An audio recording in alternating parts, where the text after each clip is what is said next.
Today আমরা আপনাদের writing নিয়ে কিছু কথা বলবো। সো রাইটিং এর দুই ধরনের পার্ট আছে। আমরা টাস্ক ওয়ান একটাকে বলি আমরা টাস্ক ওয়ান, আর একটা task two. So task one হলো basically report writing and task two হলো এসে রাইটিং। সো প্রিভিয়াস ইয়ারে আমরা যখন এসএসসি এইচএসসি তে আমরা যখন লিখেছি, আমাদের কিন্তু সেম একইভাবে আমাদের প্যারাগ্রাফ ছিল, একটা ছিল প্যারাগ্রাফ এন্ড একটা ছিল কম্পোজিশন। সো কম্পোজিশনটা আসলে টাস্ক টুর মতোই ছিল। টাস্ক টুতে যেরকম একটা জিনিসকে অনেকটা ভাবে এলাবোরেট করতে হয়, ঠিক তেমনি আমাদের রাইটিং টাস্ক টু। আপনার এক্সাম হলো, রাইটিং এর এক্সাম যখন হবে তখন 60 মিনিট এক্সাম হবে। 60 মিনিট আপনাকে দেওয়া হবে, আপনাকে একটা প্রশ্ন দেওয়া হবে, 60 মিনিটের মধ্যেই আপনি টাস্ক ওয়ান এবং টাস্ক টু লিখতে হবে এনি হাউ। আপনি যদি মনে করেন আপনার যখন শুরু করবেন রাইটিং টাস্ক ওয়ান দিয়ে শুরু করবেন, দেন রাইটিং টাস্ক টু লিখবেন, নো প্রবলেম। বাট আপনি যদি চান রাইটিং টেক্সট টু আগে লিখবেন, রাইটিং টেক্সট ওয়ান পরে লিখবেন, হবে। এটা আপনার উপর ডিপেন্ড করে, বিকজ আপনার হাতে 60 মিনিট সময় আছে, আপনি এর মধ্যে শেষ করতে হবে। আমরা একটু দেখি। রাইটিং টেক্সট ওয়ানটা আসলে আমাদের স্কুল বা কলেজে আমরা যে এরকম বার লিখেছি, বিভিন্ন ধরনের বার থাকতো, ওইটা আমরা কম্পেয়ার করেছি, বা চার্ট থাকতো, বিভিন্ন ধরনের পাই চার্ট থাকতো, ওইগুলাকে এক্সপ্লেন করা। এইটাও ঠিক একইভাবে আমরা বিভিন্ন সময়, আমরা যারা ক্রিকেট খেলা দেখি, ওই সময় কয়েকটা রান হওয়ার পর বাংলাদেশের রান কতটুকু রেঞ্জে গেছে একটা চার্ট আকারে দেখানো হয়, লাইন চার্টে। এন্ড তোর বিপক্ষ দলের যে খেলোয়াড়রা কত রান করেছে, কোন সময়ে উইকেট পড়েছে, কোন ওভারে উইকেট পড়েছে, ওইরকম একটা চার্ট দেওয়া থাকে। ওইটা হলো লাইন গ্রাফ। তো ওইটা সম্পূর্ণটা একজন কমেন্ট্রিয়ার যিনি থাকেন, উনি কমেন্ট্রিয়ার, উনি এটা এক্সপ্লেন করেন। বাট আপনি আপনার এটা পেপারের মধ্যে করতে হবে, কমপ্লেন করতে হবে। এখন আমি আপনাদেরকে বলবো রাইটিং টেক্সট ওয়ানটা কিভাবে। আসলে রাইটিং টেক্সট ওয়ানটা আপনি যাই করেন, আপনার হাতে যেহেতু 60 মিনিট সময় আছে, আপনার হায়েস্ট আপনি 20 মিনিট সময় নিতে পারেন রাইটিং টেক্সট ওয়ান করার জন্য, বিকজ এটা আপনার ফ্রিডম আছে। আপনি যদি মনে করেন আপনি 30 মিনিট নিবেন রাইটিং টেক্সট ওয়ান লেখার জন্য, অ্যান্ড বাকি 30 মিনিট রাইটিং টেক্সট টু, আসলে তখন আপনার খুবই কম সময় পাবেন রাইটিং টেক্সট টুর জন্য। কারণটা হলো তখন আপনি বেশি ওয়ার্ড লিখতে পারবেন না। অ্যান্ড রাইটিং টেক্সট ওয়ান আপনাকে অবশ্যই 150 ওয়ার্ডের লিখতে হবে। 150 ওয়ার্ডের নিচে লিখলে আপনার মার্ক কম আসবে। বাট আপনি 150 ওয়ার্ড বা যদি সময় থাকে আপনি এর বেশিও লিখতে পারবেন, বাট স্ট্যান্ডার্ড হলো 150। এতটুকু লিখলে আপনি যা মার্ক পাবেন, 200 ওয়ার্ডে লিখলেও আপনি সেম মার্কই পাবেন। সো এই জন্য আপনাকে বারবার আমার এটাই বলে যে 150 ওয়ার্ড ইজ ফিক্সড, এইটাই থাক। অ্যান্ড দেন আপনার রাইটিং টেক্সট টু যখন আপনি লিখবেন, 40 মিনিট সময় আপনি নিবেন এটার জন্য। অ্যান্ড 200 ওয়ার্ডের বেশি লেখার প্রয়োজন নাই। এই হলো আসলে writing text one and writing text to এর মধ্যে ডিফারেন্ট, 150 ওয়ার্ড অ্যান্ড 200।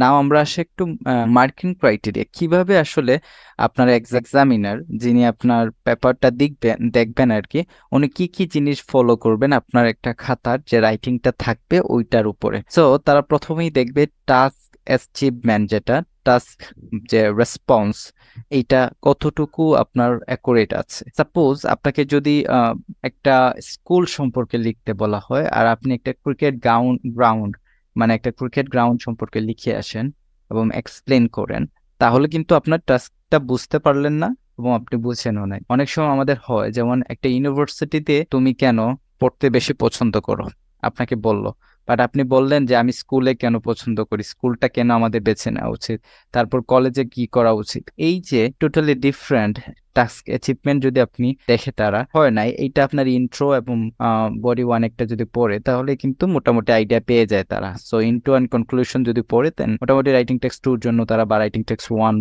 আইডিয়া পেয়ে যায়।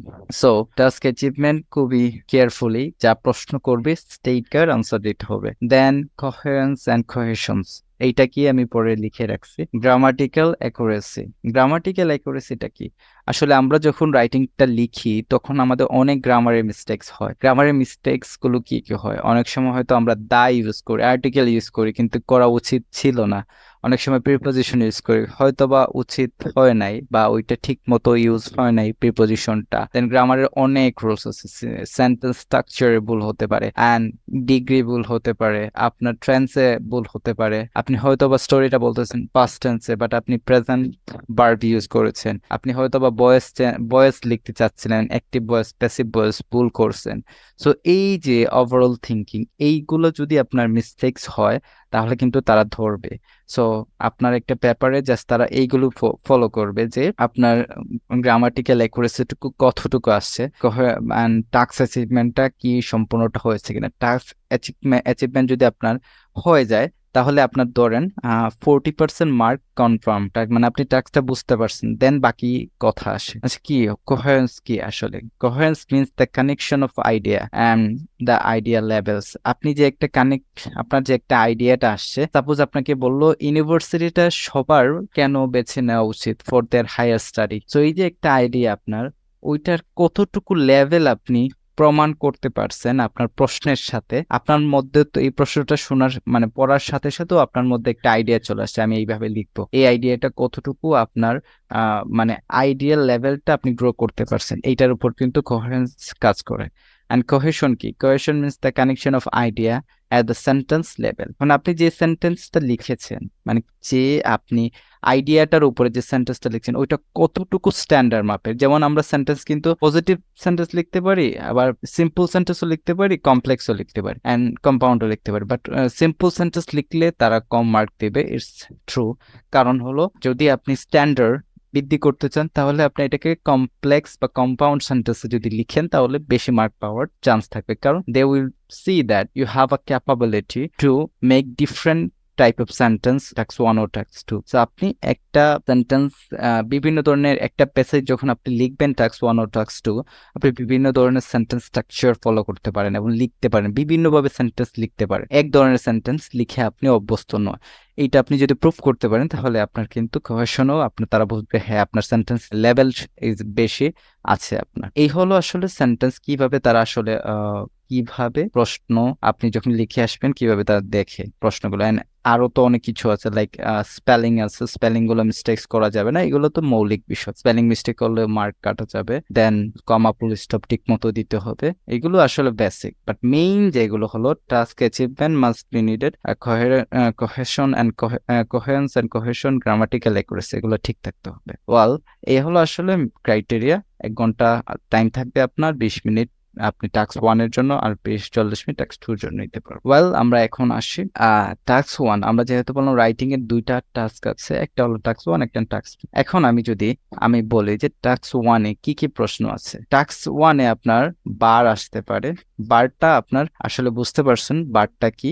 বারটা হলো আপনার বিভিন্ন ধরনের পিলারের মতো একটা চার্ট আকারে থাকবে, ওইটাকে আপনার এলাবোরেট করতে হবে যে কি আছে এবং কার কত। এটা পাই চার্ট, এটা একটা পাই চার্ট একটা বৃত্তর মতো থাকবে, ওই বৃত্তর মধ্যে অনেকগুলো পোর্শন থাকবে যেটা আপনার বিভিন্ন ভাগে বিভিন্ন কোম্পানি বা বিভিন্ন নামে থাকবে, ওইটা এক্সপ্লেন করা। দেন টেবিল থাকতে পারে, আসলে টেবিল মানে তো বুঝতে পারতেছেন টেবিল কি। টেবিল আমরা যা বুঝি নর্মালি ওইটাই টেবিল। লাইন গ্রাফ থাকবে, ডায়াগ্রাম থাকবে, এন্ড ম্যাপ থাকবে। সো এখানের মধ্যে ম্যাক্সিমাম টাইম আমাদের যেটার উপরে ফোকাস করা হয়, মানে বার, পাই, টেবিল, লাইন, এই চারটা ম্যাক্সিমাম টাইম আসে। বাট আপনি এই যে ডায়াগ্রাম এন্ড ম্যাপ, এই দুইটার মধ্যে যে কোনো একটা অনেক সময় চলে আসে। তো লেখার ক্ষেত্রে আপনি এই চারটাকে আপনি 1 ক্রাইটেরিয়ায় লিখতে পারেন, মানে এক ধরনের রুলস ব্যবহার করে, যেগুলা লাইন্স ব্যবহার করে, থিওরিটিক্যাল ইডিয়মস ব্যবহার করে আপনি এইগুলাকে একসাথে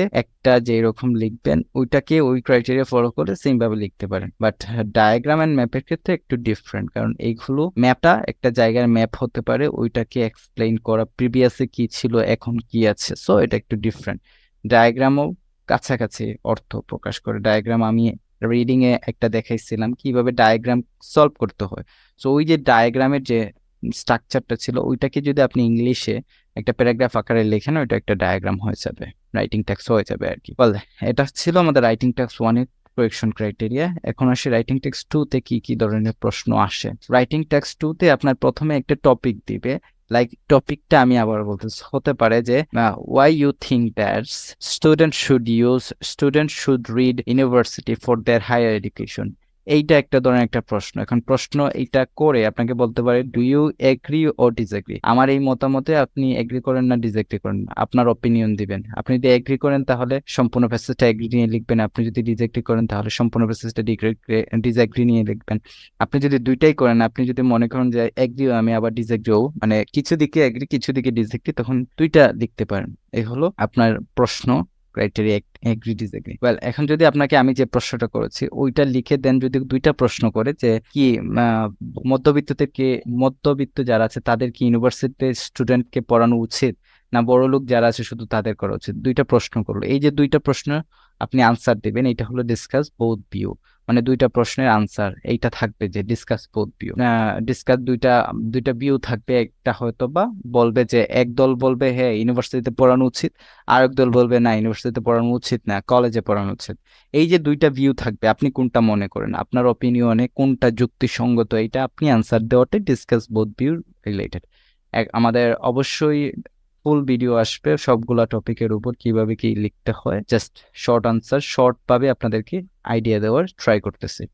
two part question, it's different then discuss both view. এখানে দুইটা ভিউ থাকবে, ভিউ মানে দুইটা মতামত থাকবে, বাট টু পার্টে সম্পূর্ণ দুইটা কোয়েকশন থাকবে। একটা প্রশ্ন করবে, দেন দুইটা কোয়েকশন থাকে, ডিফারেন্ট কোয়েকশন, এবং ওই কোয়েকশন গুলোর আনসার আপনি আপনার টাস্ক 2 তে দেওয়াটাই আপনার হলো প্রপার আইডিয়া জেনারেট করা। দেন প্রবলেম সলিউশন, আপনাকে হয়তো বা কোনো একটা প্রবলেম বললো, এইটার আপনি এক্সপ্লেইন করতে হবেন প্রবলেম গুলো কি কি এবং সলিউশন কি কি। হয়তোবা একটা বডি ওয়ানে লিখবেন প্রবলেম, আর একটাতে সলিউশন।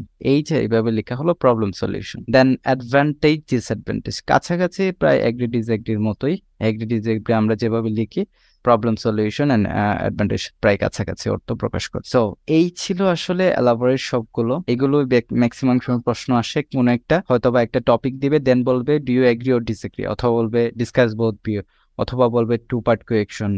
দুইটা প্রশ্ন দিয়ে বলবে two part question. Two part আসলে এটা বলবেন, এটা আপনি দুইটা প্রশ্ন থাকলেই বুঝতে পারবেন যে এটা টু পার্ট কোয়েকশন। প্রবলেম সলিউশনটা ঠিক তেমনি, প্রবলেম একটা প্রশ্ন দিবে, হয়তো বলতে পারে যে traffic jam is a regular problem, এই প্রবলেমটা প্রবলেম সলিউশন লিখে থাকবে, প্রবলেম সলভ দিস প্রবলেম বা solution this problem. So an advantage disadvantage ওইটাও লিখে থাকবে, make it write it in advantage and disadvantage. So এই যে আপনার প্রশ্নের ক্রাইটেরিয়া গুলো, এইভাবে আপনার রাইটিং গুলোকে সাজানো হয় এবং আপনি ওইভাবে লিখতে পারবেন। তো এই ছিল আমাদের রাইটিং টাস্ক 1 এর যে রাইটিং এ কিভাবে লিখতে হয় তার কিছু এক্সপ্লেনেশন।